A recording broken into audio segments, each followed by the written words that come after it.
Market is pricing in what he would call a shallow recession. It is pricing in a downturn. You look at the financial services companies, you look at the activity that's going on in the banks. They're not really seeing a lot of capital markets activity. You get 7 IPOs. Last year you had 60. So, that sector has been facing that. You look at the cyclicals, you look at the industrials. They're all pricing in, quote, a slowdown. And then, to Bryn's point, and you look at consumer staples, they're all pricing in. Why would stocks trade at, Coke trade at 26 times earnings? So a lot of this has been priced in. Do we know the extent of how low earnings are going to go? No, we don't. We do know that the market looks forward 12, 18 months, and some of this could be, hey, we're getting to a base where earnings are bottoming. Could they go down another quarter? Absolutely.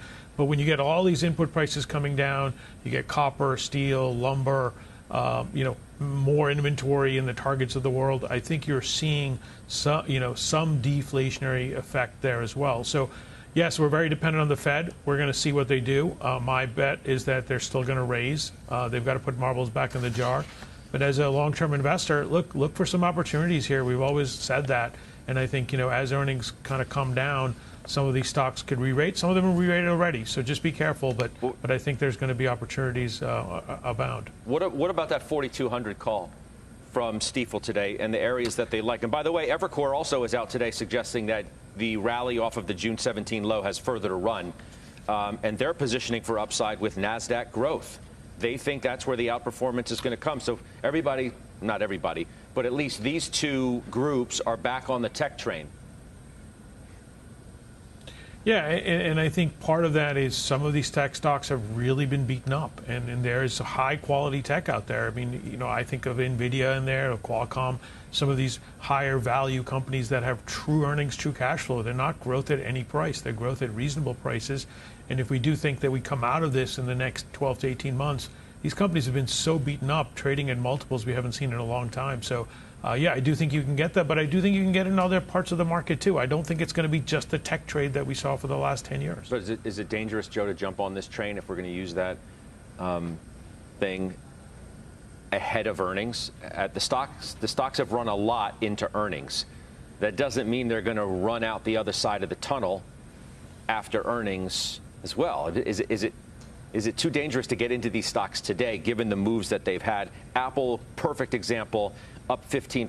NVIDIA, as we said, back at the 50-day and up 7% today. So I'll borrow our eternal optimist line, Stephen Weiss, where he said tradable bounce. I think this is a tradable bounce.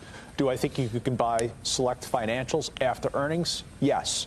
Would I go out and buy a lot of the technology companies yet to report right here? No. I want to hear what earnings are going to look like. Then on the other side, I would step out. Well, why have they run the way they have, these tech stocks? Because they were just beaten down a lot?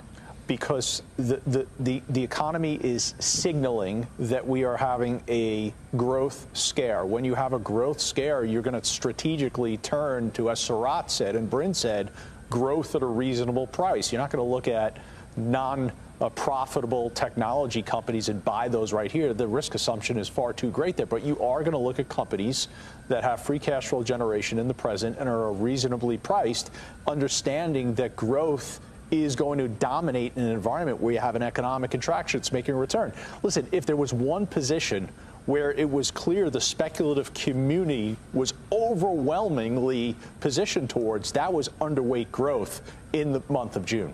Bryn, you want to weigh in? Yeah, I think I'm spot on with Joe on tech. I think you want to wait and listen to these companies, and here's why, is that if you look at the tech sector from the S&P, 45% of revenues for tech are overseas. And so you have the dollar, that's fine, and I don't think people are going to be punitive because the dollar's strength. But if you think about that consumer, that 45% of the revenues are from international, the U.S. is doing really well. But overseas, I think between, China, which is still a huge wild card, Europe probably goes into a hard recession, or at least it feels that way just because of their energy crisis. And so I think investors should take this quarter's earnings to listen to that, and then I think there's going to be some huge opportunities.